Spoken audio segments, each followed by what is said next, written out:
En nombre del Padre, del Hijo y del Espíritu Santo. Amén. Queridos hermanos, hoy vamos a analizar el noveno mandamiento. Aquí, Padre Michel Bonifaz, los saludo y los bendigo con sus familias. El noveno mandamiento está relacionado con el sexto mandamiento: no fornicar, no desear la mujer del prójimo.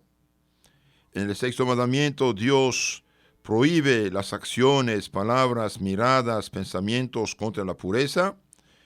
Y el noveno mandamiento nos prohíbe el desear la mujer del prójimo y también su esposo. Vale para hombre y para mujer, vale para todos. Me apoyo el Catecismo Católico Ilustrado y Bíblico, página 49. Dice esto: por el noveno mandamiento nos prohíbe Dios todo deseo o pensamiento deshonesto. En efecto, nuestro Señor Jesucristo dice en el Santo Evangelio: habéis oído que se ha dicho a los antiguos, no cometeréis adulterio. Yo os digo, cualquiera que mire a una mujer para codiciarla, ya cometió adulterio en su corazón. San Mateo 5, 27, 28. Cualquiera que mire, que se fije a una mujer para codiciarla, para desearla, aunque esté a 100 metros lejos de ella, ha cometido ya adulterio en su corazón. Esto es algo terrible. Uno puede pecar mortalmente por el mero hecho de fijarse y de desear una persona. Hoy, por desgracia, debido a la decadencia del mundo y mucha ignorancia de muchos bautizados, hay muchos pecados de este tipo, debido a que muchas mujeres, por ignorancia, espero que sea por ignorancia y no por malicia, se visten mal, se visten escotadas, se visten con shorts, se visten con minifaldas, se visten de estos pantalones bien apretados que muestran la carne y provocan al adulterio. Dios pedirá cuenta a estas personas, que por su culpa hay gente que peca y peca mortalmente. Una mujer cristiana, una mujer digna de este nombre, bautizada, hija de Dios y de María, que, hermanos, debe tener una ropa digna, grave, cristiana, tener el cuello cubierto, las espaldas cubiertas, los hombros cubiertos, y cuando está sentada, tener las rodillas cubiertas. Cuando una mujer está sentada y no tiene las rodillas cubiertas, no es decente esta falda. Una mujer que viste de licra o de pantalón bien apretado, que muestra todo, no está vestida correctamente. Y si alguien se fija en ella malamente, peca, pero ella también es causa del pecado, y ella comete el pecado de escándalo que impulsa al otro a pecar. Entonces, cuidado, nuestro Señor es muy claro: cualquiera que mire a una mujer para codiciarla, ha cometido ya adulterio en su corazón con ella. San Mateo 5, 27, 28. El noveno mandamiento difiere del sexto en que este último prohíbe todo acto exterior de impureza, como las palabras, las acciones, mientras que el noveno mandamiento prohíbe hasta el deseo y el pensamiento de una acción impura. Por eso, para no hacer esos pecados de deseo y de pensamiento impuro, hace falta alejarse de las personas, lugares, objetos malos, y también mortificar su vista. Hay malos deseos cuando se desearía hacer algo malo, si fuera posible, y este es un adulterio en el corazón. Hay malos pensamientos cuando se representa el mal a nuestro espíritu sin voluntad de hacerlo. El mal deseo consentido es un pecado, aunque no se ejecute, porque no hay derecho para desear lo que no es permitido hacer. No hay derecho a desear lo que no es permitido hacer. Por ejemplo, una persona tiene un enemigo, quiere matarlo, pero no puede, no se atreve, pero quiere matarlo, quisiera matarlo si pudiera.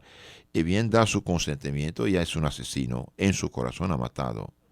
Una persona se fija en un hombre o una mujer y desea pecar con ella, si pudiera, ya es adúltero en su corazón, en palabras de Cristo. Los malos pensamientos en que uno se deleita voluntariamente son pecados, aun cuando no tuviera uno propósito de ejecutarlos.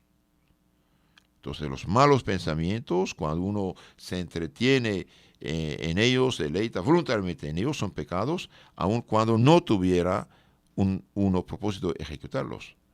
La razón de esto es que se ofende a Dios pensando voluntariamente y con gusto en cosas que le desagradan soberanamente y que inclinan a obrar mal. Uno ofende a Dios cuando piensa en cosas malas que Dios prohíbe. Los malos pensamientos que uno resiste fielmente no son pecados. Gracias a Dios, esto es buena noticia para todos. Los malos pensamientos que uno rechaza, menosprecia, no son pecados. Con otras palabras, ser tentado no es pecado.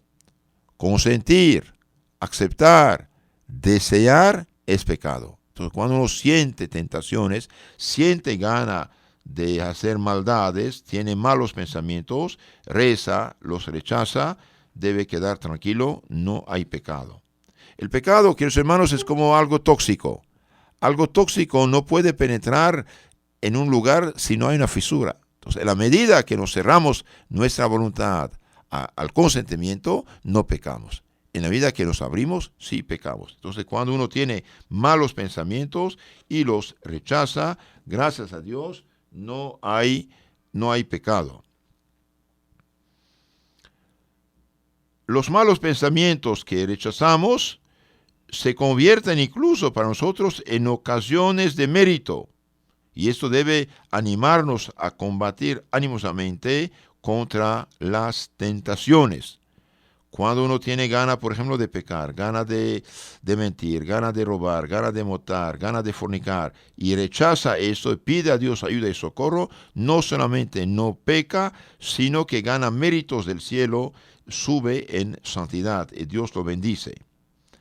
Ahora, ¿cuáles son los medios para vencer las tentaciones impuras, los deseos malos? Y bien, para vencer las tentaciones impuras, los pensamientos malos, primero es necesario recordar que Dios nos ve y que nos ha de juzgar. Dios nos ve y nos ha de juzgar. Esto es muy importante. Pasaremos al juicio de Dios. 2. Tenemos que elevar nuestro corazón a Dios por medio de una breve invocación. Dios mío, ayúdame. Ave María Purísima. Señor Jesús, misericordia te pido. No me dejes caer. Entonces, elevar nuestro corazón a Dios por medio de una breve invocación. 3. Debemos resistir a la tentación desde el principio. Apenas uno ve una serpiente, tiene que alejarse de ella. Apenas se asoma la cabeza, la tentación se asoma así, y bien tenemos que rechazar, pedir a Dios ayuda y resistir a la tentación. Y finalmente debemos invocar a la Virgen Madre Purísima. Queridos hermanos, ahora quiero decirles unas palabras más acerca de no desear la mujer o el esposo del prójimo, y vemos lo que dice la Sagrada Escritura acerca del adulterio, sea adulterio consumado o sea adulterio de pensamiento. Éxodo 20:14 dice, no cometerás adulterio. No cometerás adulterio. en San Mateo 14:3 leemos que el adulterio está prohibido. Es que Herodes, el rey Herodes, había prendido a Juan y le había encadenado y puesto en prisión por causa de Herodías, la mujer de su hermano Filipo, porque Juan le decía: no te está permitido tener la mujer ajena.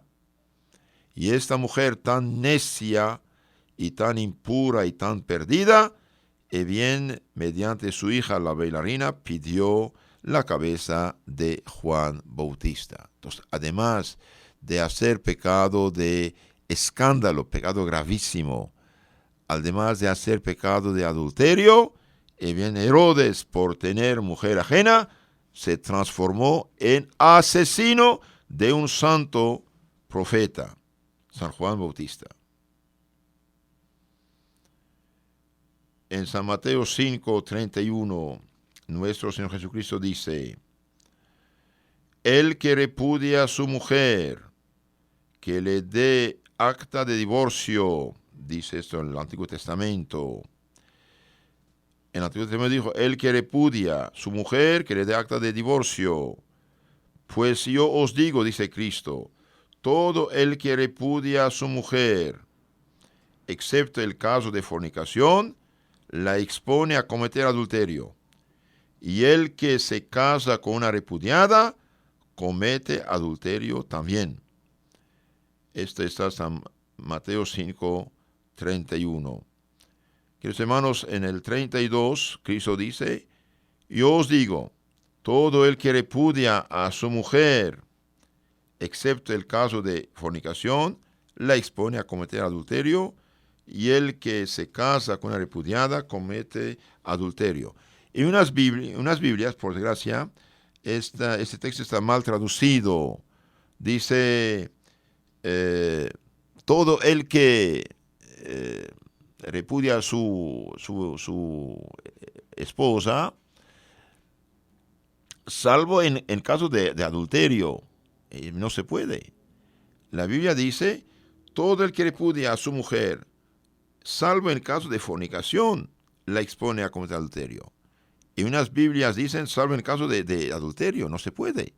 No se puede divorciar en caso de adulterio. Porque si Cristo hubiera permitido el divorcio en caso de adulterio, y bien, todos los esposos que quieren divorciar organizan un adulterio y ya tienen el divorcio. Esto no es posible.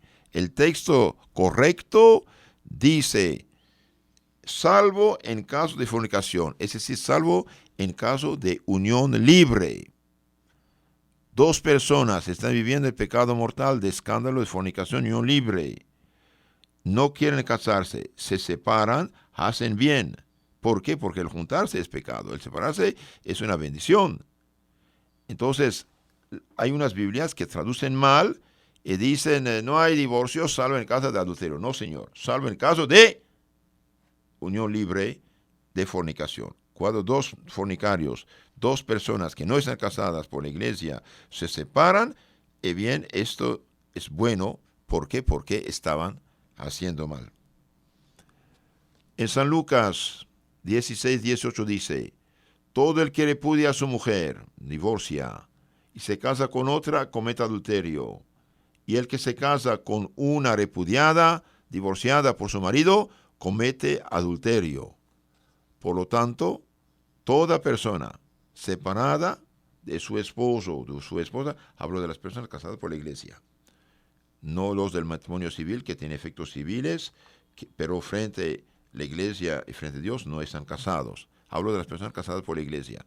Si una persona, por desgracia, está separado de su esposo o de su esposa, tiene derecho a todos los sacramentos, puede confesarse, puede comulgar, puede recibir todos los santos sacramentos, con tal que viva en castidad.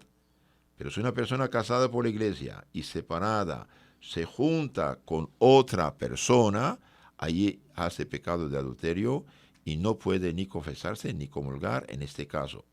Pero si está separada y vive sola, vive en castidad, vive en fidelidad, tiene derecho a todos los sacramentos. El pecado de fornicación y de adulterio es un pecado grave, es un pecado mortal que lleva al infierno. 1 Corintios 6:9 dice San Pablo: ¿no sabéis acaso que los injustos no heredarán el reino de Dios? No os engañéis, ni los impuros, ni los idólatras, ni los adúlteros, ni los afeminados, ni los homosexuales, ni los borrachos, etcétera, heredarán el reino de Dios. Entonces, no hay, eh, no hay caso. Todos no se engañen, no vivan en mentira, no vivan en ilusión. Ni los impuros, ni los adúlteros, ni los afeminados, ni los homosexuales, ni los borrachos, ni los maldicientes heredarán el reino de Dios, salvo si se convierten, salvo si se confiesan, salvo si se arrepientan. No hay pecado, por muy grave que sea, que Cristo no pueda perdonar. Y Cristo dio a su iglesia el poder de perdonar los pecados. San Juan 20, 22, 23 dice, Cristo dice en San Juan: recibe el Espíritu Santo, a quien perdonan los pecados quedan perdonados, y a quienes tienen quedan retenidos. Entonces, queridos hermanos, si alguien ha fallado, bien, hay misericordia, con tal que se convierta, con tal que se convierta. ¿Qué pasó con la mujer adúltera en el Evangelio? Bien, el Evangelio de San Juan, capítulo 8, 13, 11, vemos el caso de la mujer adúltera. Los fariseos cachan a una mujer, la llevan frente a Cristo y dicen: Maestro, esta mujer acaba de ser sorprendida de adulterio. Ahora bien, Moisés en la ley nos ha ordenado de apedrearla, apedrear a este tipo de mujeres. ¿Usted qué dice? Hablaban así para tentarlo, acusarlo, pero Jesús, bajándose, escribía en el suelo con el dedo. Escribía los pecados de los fariseos. Y como persistiesen en interrogarle, se levantó y les dijo: quien esté libre de pecado, que arroje la primera piedra. Y bajándose nuevamente, seguía escribiendo en el suelo.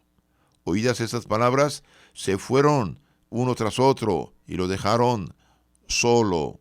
Y Cristo le preguntó a la mujer adúltera: ¿nadie te ha condenado? Ella respondió: nadie, Señor. Jesús le dijo: yo tampoco te condeno. Vete en paz y no vuelvas a pecar. Vete en paz y no vuelvas a pecar. Queridos hermanos, lo único que Dios pide a los que han pecado, a los que hemos fallado, por desgracia: no vuelvas a pecar. No te condeno. Más bien te perdono, pero no te condeno. Vete, no peque más. El adulterio tiene consecuencias muy graves. Vemos que el rey David cometió adulterio por tonto con Betsabe, y para cubrir su adulterio emborrachó al esposo, y como no logró taparlo todo, lo mandó a la guerra y fue asesinado. En segundo Samuel 11, 16, 27.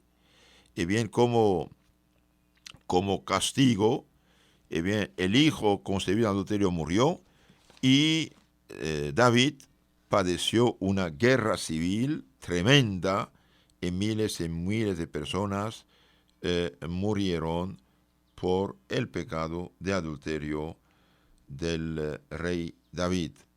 El pecado, queridos hermanos, nunca hace el hombre feliz. El pecado nunca hace el hombre feliz. Cuidado, cuidado, cuidado. No jugar con estas cosas. Dios es sabio, Dios es santo, y pidamos el temor del Señor para no caer en pecado. Pidamos el temor del Señor, que es don del Espíritu Santo. ¿Por qué? Porque el temor del Señor es inicio de la sabiduría. Para no caer en pecado, también tratemos de no dedicarnos a los a los pecados de alcoholismo, borrachera y droga, porque estas cosas favorecen el pecado. Gula y pecado van juntos. Gula y pecado van juntos. Nunca jamás un hombre, una mujer serán felices fuera del camino de Dios. Y para que los que están casados, como Dios manda por la iglesia, no tengan fracasos, los animo mucho a llevar una vida cristiana pura, una vida cristiana casta, no deshonrar su matrimonio mediante la contracepción artificial. Los que usan pastillas, inyecciones, condón, cobre, etcétera, pecan gravemente. Los que interrumpen también el acto conyugal pecan gravemente. En Génesis capítulo 38 vemos un hombre que hizo un pecado que lleva su nombre, Onán. Onán no quiere tener hijos, entonces interrumpía el acto conyugal, sembrando el semen humano fuera para no tener hijos, y Dios le quitó la vida.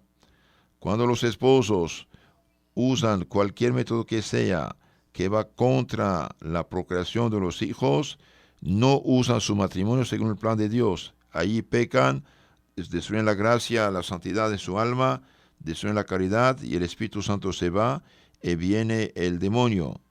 Entonces, cuidado, somos cristianos, somos criaturas de Dios, tenemos fe.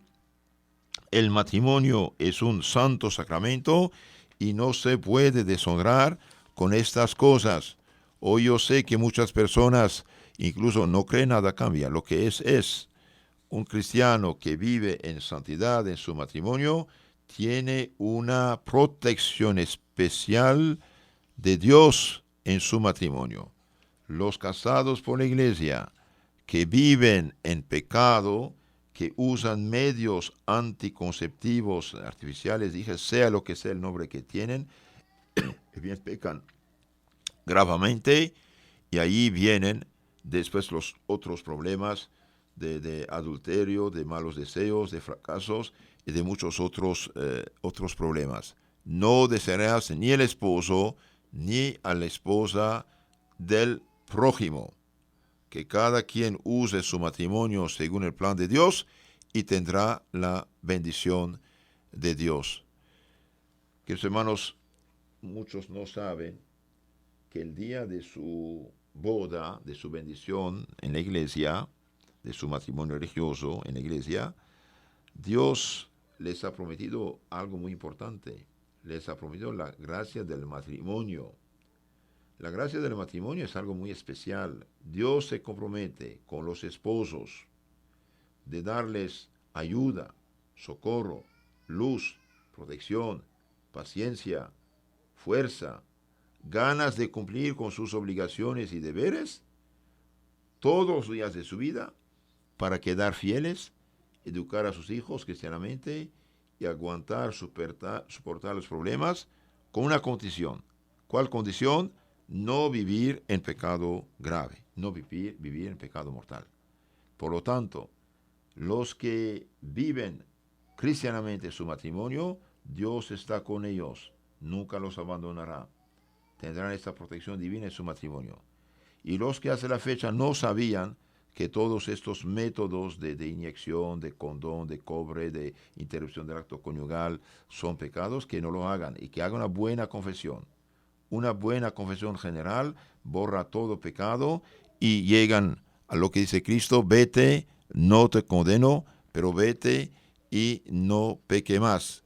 Y una vez que hacen bien esta confesión con arrepentimiento y firme propósito, comulgar dignamente, comulgar al menos cada domingo, y si pueden más cada día, mucho, mucho mejor.